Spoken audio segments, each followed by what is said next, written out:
What is happening, mediocre people of YouTube?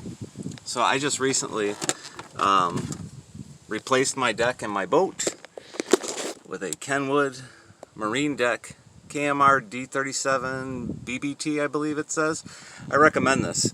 I was in 6-foot waves yesterday at Lake Erie, and it did not, CD player did not skip at 40 mile an hour in 6-foot waves.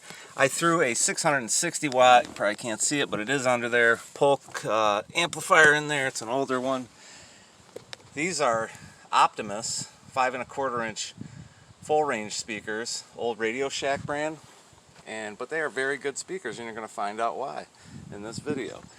And I added a 12-inch shallow mount Earthquake SWS. It's a very old subwoofer made by a company called Earthquake. Used to be made here in the USA. SWS 12 shallow mount subwoofer, and it's capable of handling, I think, 500 watts. I'm pushing about 30-40 watts into it. It sounds decent. Not looking for a lot of power to go to the subwoofer, but anyway, we'll get back into it. Hold on. These here are some more speakers.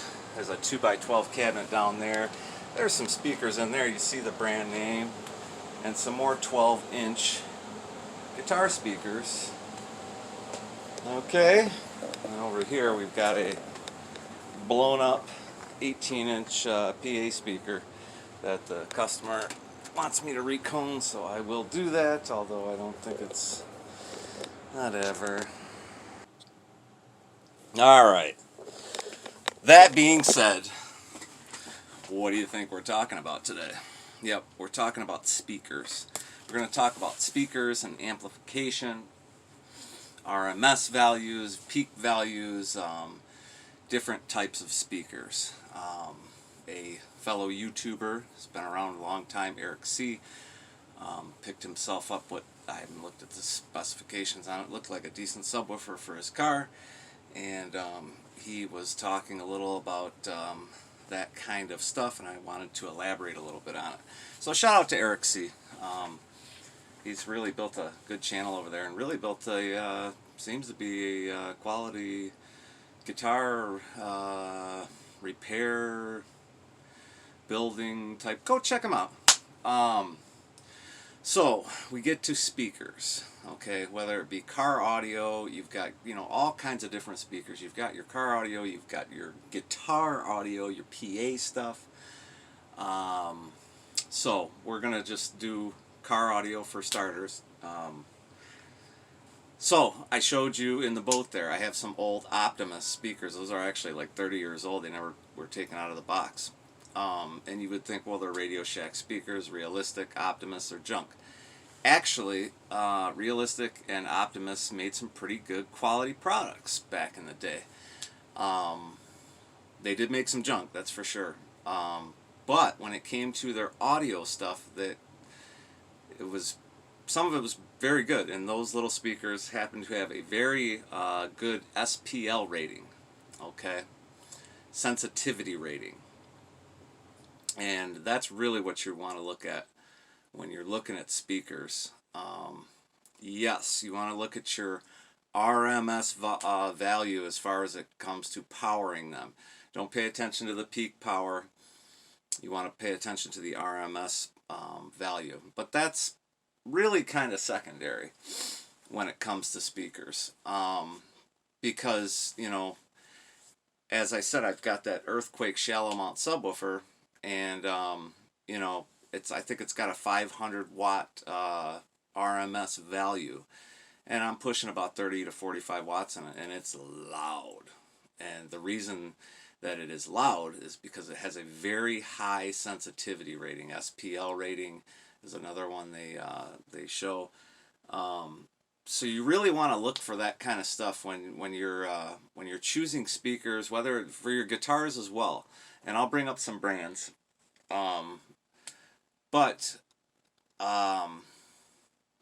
That's really what you're looking for, is the sensitivity rating. Normal garbage, you're going to be around, 96 dB.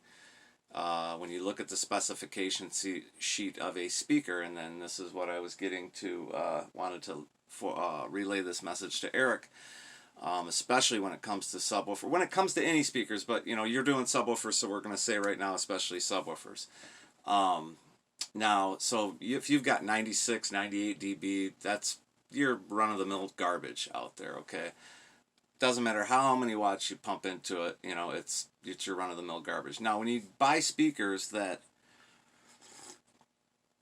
you look on the specification sheet and you see a sensitivity rating of like 128 dB, now you've got some speaker. Okay, you're talking about really high quality sound reproduction.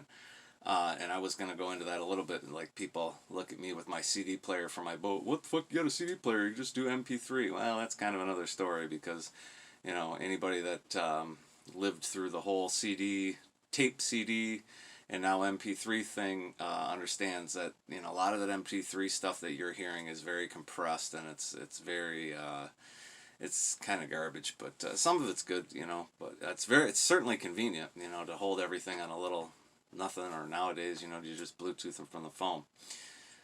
Okay, so we get back to the sensitivity rating. You know, anything you're looking at 125, 128 dB sensitivity rating, it doesn't matter. The wattage really doesn't matter. But when it does come to wattage, let's say you have a speaker, and regardless of the sensitivity rating, I want you to take the sensitivity rating and just set it aside and not think about it for a second. Because when it comes to the RMS value of your speaker, okay, I've got a 500 watt RMS subwoofer. So I'm going to get a 500 watt RMS amplifier. No. What you're going to want to do is you're going to take that 500 watt RMS subwoofer, and what you're going to pair it with is at least a 1000 watt RMS amplifier. Why? Well, you're not going to use that 1000 watts, but what you're doing by doubling that is you're increasing clean headroom. And you can always tell when a person's car audio, their subwoofers, are paired with a very high sensitivity rating, and they're paired with a, you know, say, like I said, you know, a double the wattage amplifier. They're the cars that you can hear, you know, 3 miles away, and it's still hitting you in the chest, okay? So that's what you're looking for, and that goes not just for subwoofers, but for any speakers. If you're looking for high quality home audio or car audio, you're going to take the RMS value of your, let's say you have two 12-inch subwoofers, 500 watts RMS, 500 watt RMS, for a total of 1000 watts RMS. You're going to want to get at least a 2000 watt, an amplifier that is capable of producing 2000 watts RMS, not peak. 2000 watts, double the wattage. Like I said, you're not going to use all that, and what's going to happen is your amplifier is going to run cooler. And as far as sound reproduction goes, you're going to have extremely clean headroom. That means you're going to be able to crank that thing up and really have clean, loud, clean sound. Same thing with your mid-range speakers. Your tweeters, you know, I wouldn't worry too much about how much you push into your tweeters and stuff like that. Although it's going to make a difference for sure, but, you know, I wouldn't get too carried away with the, you know, people like to hear their, you know, 6-inch, 8-inch, 10-inch, and their 12-inch drivers and subwoofers. Now, you know, you've got a different kind of situation with guitar, where, you know, the Celestian Greenback, okay, these are 25 watt speakers, and you've got a 4x12 cabinet, you know, for a total of 100 watts. And then you put a Marshall 100 watt head on top, and as we know, tube amplifiers seem to push a hell of a lot more than solid state of any sort amplifier. What I'm getting at is that people like that half stack sound, when it's just has those speakers just on the edge, you know, that, you know, you're talking about speaker distortion. You know, first off, your good guitar, your Marshall head's got, you know, an excellent audio circuit, and you're overdriving those tubes, and then you're cranking it into those speakers that can handle that 100 watts, you know what I mean? So it's a different story. It's a situation where you're looking for distortion. When it comes to home audio, you're not looking for distortion, you're looking for clarity. whether it's your highs, mids, or bass. You're looking for clarity. I have an old, I don't remember the brand of it, but I'm going to go walk over there and look real quick. It's an amplifier.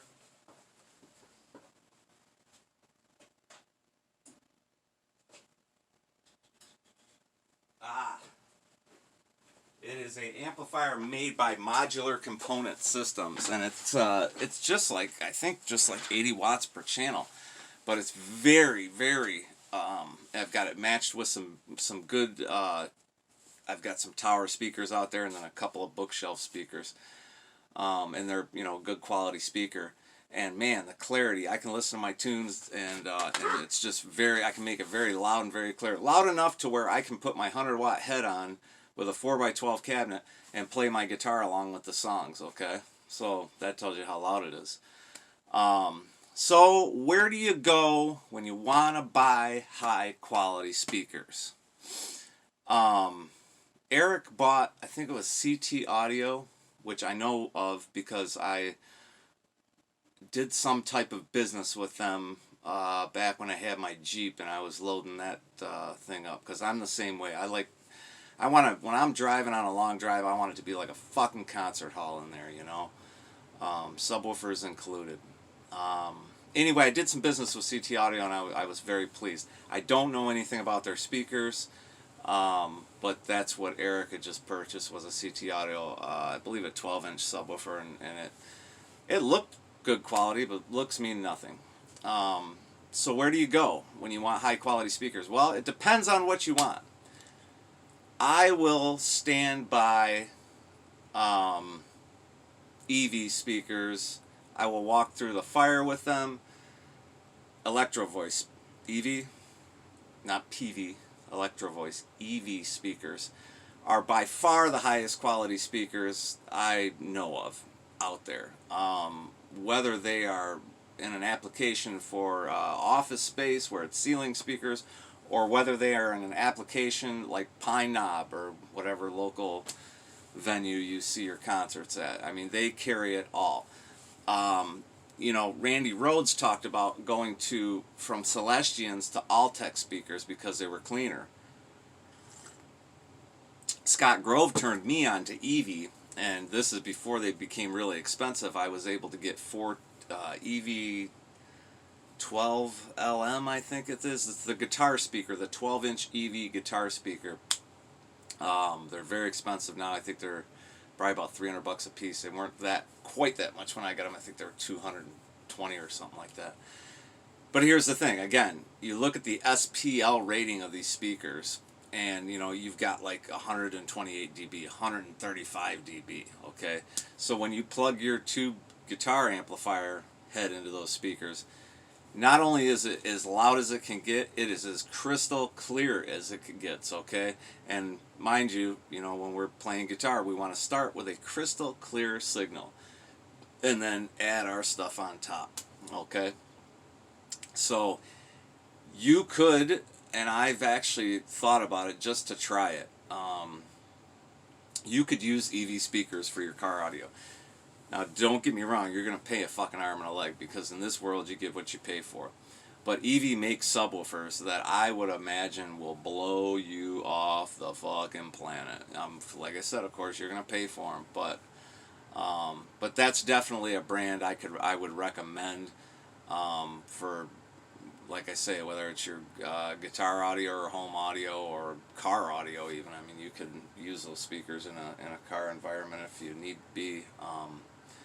That's really the only company I would recommend. Now, I also have a set of Celestian greenbacks because I like that sound. I like whether it's a Carvin or whatever 100-watt Marshall head on a 4x12 stack with those Celestian greenback 25 watters in it. I like that sound personally, But, I mean, if I'm playing live, or especially if I'm recording, I'm going with my EV cabinet. Okay? So, what else? I went over RMS. That's the only value. The wattage value is such a... it's such a terrible way to rate this stuff. It really is. Because and the marketing that goes into it. You know, the marketing that goes into speakers is fucking stupid. I mean, you'll see, again, we'll go back to subwoofers because this is what Eric was talking about, but you'll see a subwoofer, 500 watt RMS value, 2500 watt peak value. Okay? You know, what that means is, yeah, it's capable of handling 25 watts maybe for one note, you know what I mean? Or maybe one song, you know? And it's not going to sound very good because the SPL rating is like 85, you know what I mean? The sensitivity rating. So even with the RMS ratings, what you can do is even cut that stuff in half. So let's say you got a 500 watt RMS speaker, you know, for all intents and purposes, consider it a 250 watt RMS value speaker, okay? So, because the only thing that matters is the sensitivity rating. The sensitivity rating is that's what you're measuring, okay? So, when you have a sensitivity rating of like 130, 140, 150, 160 dB, and you have, let's say, a 500 watt RMS speaker. Now, when you buy speakers that are that sensitive, typically they are what they say they are. They're 500 watts. But you can, you know, in theory, just cut that in half too. So now you've got a 250 watt speaker. So now you've got two drivers at 250 watts RMS. Because here's the thing. When you have a good speaker that has a high sensitivity rating, you don't have to push that much wattage into them, okay? You just don't have to. Because they're capable of using, they're very efficient at the power that they consume. They consume it very efficiently, and believe me, when you do this experiment, as I'm sure you know several of you will after this video, you're gonna wake up to a whole new world. So there we go. That's today's video. I'm getting ready to pimp my Variac. Finally got my Variac because, as you guys know, I'm going down this tube amplifier hole, and I'm just loving it, man. You know, like I said, I've always been into electronics, and but only in the last several years, 3-4 years, have I gotten into the tube amplifier stuff, and man, I just love it. This is something that came out of a cabinet. I might use this chassis. But I got my Variac finally, and I'm gonna pimp it out with you know, what everybody's doing. So I'm happy about that. Until next time, peace out.